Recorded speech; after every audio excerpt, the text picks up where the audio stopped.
Good morning students, welcome to Chemistry Simplified Tamil. இன்னைக்கு நான் நீட்டுக்கு ரெண்டு क्वेश्चंस வச்சிருக்கேன். ஃபர்ஸ்ட் ஒரு क्वेश्चन பார்த்துடலாம். எஸ், இந்த क्वेश्चन என்னன்னு பார்க்குறோம். Equal here it is excess of NaOH less than the question excess of NaOH now yes was added to 100 ml of ferric chloride aqueous solution resulting into 2.14 gram of ferric hydroxide. The molarity of ferric chloride is. இப்போ இந்த இடத்துல நம்ம reaction என்ன பார்க்குறோன்னா sodium hydroxide plus ferric chloride. இது அப்படியே அந்த ரியாக்ஷனை நான் எழுதுகிறேன், எழுதிட்டு ஒன்று ஒன்றா பார்க்கலாம். Sodium hydroxide was added to 100 ml of ferric chloride. Now let us write the sodium chloride. I am writing the equation. Sodium chloride, okay, plus ferric chloride. 1 minute more. Yes, combination is sodium hydroxide plus ferric chloride. The product is ferric hydroxide plus sodium chloride. இந்த equation balance பண்ணிடுங்க. 3 chlorine 3 sodium, அதனால் இங்கேயும் 3, அவ்வளோதான். மற்றபடி ions the equation is balanced. Okay, இப்போ இதுலேருந்து என்ன பார்க்க போகிறோம் அப்படின்னா, this is what is given is ferric chloride is 100 ml is given. So this is given 100 ml and find out the molarity is the question. What is given is the ferric hydroxide 2.14 gram of ferric hydroxide. So நம்மளுடைய options பார்த்துக்கிறீங்க 0.3 0.8. Okay, இப்போ நம்ம இந்த சம்மை எப்படி approach பண்ணுறதுன்னு பார்க்கலாம். So இதில் point number 1, இதில் வந்து லிமிட்டிங், இது வந்து எக்ஸஸ் அப்படின்னு கொடுக்கப்பட்டிருக்கு. எது சோடியம் ஹைட்ராக்சைடு உனக்கு எக்ஸஸ் அப்படிங்கிறதால what is limiting reagent ferric chloride. இப்போ இதில் வந்து நீ என்ன ஈக்குவேஷன் சொல்லுது அப்படின்னா 1 mole of ferric chloride gives 1 mole of ferric hydroxide. This is according to the equation. 1 mole of ferric chloride gives 1 mole of ferric hydroxide. ஏன்னா ஸ்ட்ரோக்கியோமெட்ரி வந்து உனக்கு 1 இருக்குது. So based on that you are getting. Okay, இப்போ உனக்கு ferric hydroxide wait கொடுத்துருக்காங்க, அது வந்து நீ மோல் கண்டுபிடிச்சிடலாம். So what is the mole அப்படின்னா formula for mole is equal to given weight by molar mass. இப்போ ஃபெரிக் ஹைட்ராக்சைடு மோலார் மாஸ் அப்படின்னு பார்த்தோம்னா அயன் வந்து 56, யுவர் ஆக்சிஜன் 16 + 1 17, அந்த 17 எத்தனை வாட்டி எழுதுலன்னா 3 வாட்டி எழுதிக்கோ. இப்போ இதை என்ன 7 3 21 21 27 2 3 4 5 10. ஸோ 107 தான் உன்னுடைய molar mass of your what is this is molar mass of your ferric hydroxide.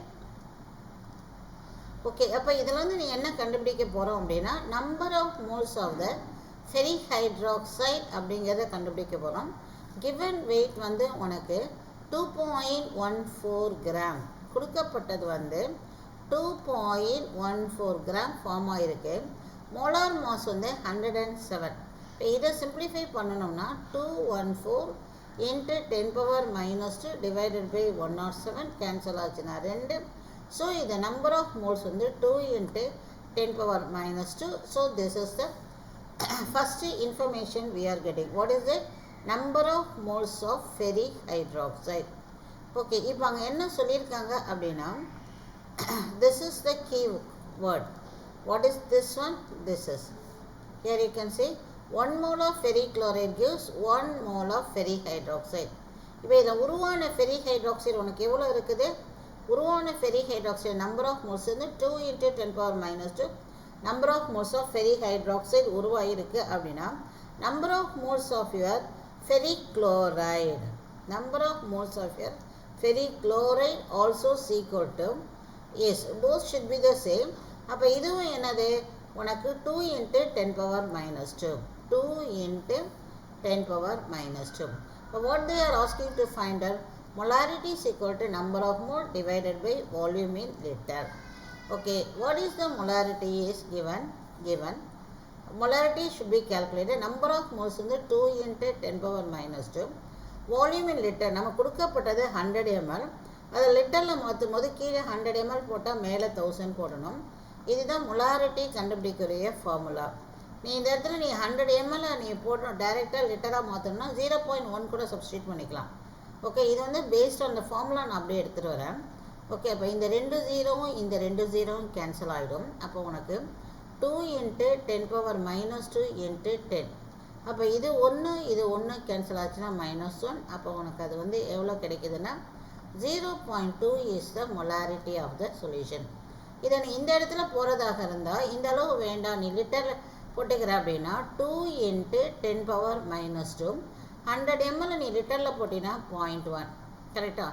இப்போ நீ இதை எடுத்துகிட்டு போனோன்னா 2 × 10⁻² × 10 இது -1 மேலே போகும்போது என்னவாயிடும், +1 ஆக மாறும். அப்போ உனக்கு என்ன கிடைக்குது அப்படின்னா 2 × 10⁻⁻1. அப்போ உன்னுடைய ஆன்சர் வந்து 0.2 m.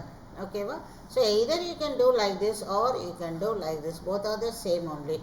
ஓகே, அக்கார்டிங் டு உன்னுடைய பிரெயின் அந்த இடத்துல எப்படி ஆக்ட் ஆகுதோ அது மாதிரி பார்த்துக்கோ, அவ்வளோதான். So answer is 0.2. Molarity is the concentration of the solution. இப்போ வந்து நம்மளுடைய ஆன்சரை பார்க்கலாம், 0.2. Now you can see children, this is your answer. Okay, so திரும்ப இதை எப்படி முடிக்கிறோம், சோடியம் ஹைட்ராக்சைடு ஃபெரிக்ளோரைடு ரியாக்ட் ஆகுது. இது எக்ஸஸ்ங்கிறது ஃபெரிக்ளோரைடு இஸ் லிமிட்டிங் ரியேஜன்ட்.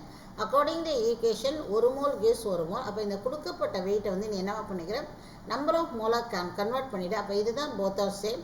அதுக்கடுத்து நம்பர் ஆஃப் மோல் தெரிஞ்சிருச்சுன்னா அது divide by given number of moles in லிட்டரில் சொன்னீங்கன்னா அதுதான் அதோடைய மொலாரிட்டி. So with that I am concluding this sum. இது வந்து நீட் சாம்பிள் பேப்பரில் இருந்து வந்திருக்க கொஸ்டின் டிஃப்ரெண்ட்டாகவும் இருக்குது, as well as very important question also டிஃப்ரெண்ட்டாக இருக்குது. நம்ம இதுக்கு எதிர்பார்க்கலாம். Practice well children. இதோடு நான் இந்த வீடியோவை க்ளோஸ் பண்ணிடுறேன்.